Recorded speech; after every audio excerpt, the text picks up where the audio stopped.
হোলি কিংবা দোলের আগের দিন ন্যাড়া পোড়ানো হয়। আবার অনেকে ন্যাড়া পোড়াকে চাঁচর পোড়াও বলে। আবার অনেক জায়গায় ন্যাড়া পোড়ানোকে বুড়ির ঘর পোড়ানোও বলে। কিন্তু সবচেয়ে বেশি ব্যবহার হয় ন্যাড়া পোড়ানো কথাটি। আসল কথাটি ছিল ম্যাড়া। আস্তে আস্তে এটি ন্যাড়াতে পরিণত হয়েছে। ম্যাড়া শব্দের অভিধানিক অর্থ হল ভেড়া বা মেষ।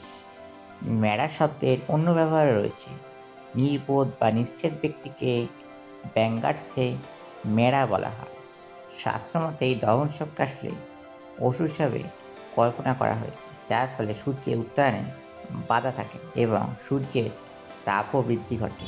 পুরনো কলকাতায় দোল খুব জাঁকিয়ে পালন করা হতো, যা আমরা মহেন্দ্রতে লেখায় পাই। শাক্ত ও বৈষ্ণব দুজনেই দোলে অংশ নিত। রাতে নিমন্ত্রণ করে খাওয়ানো হতো।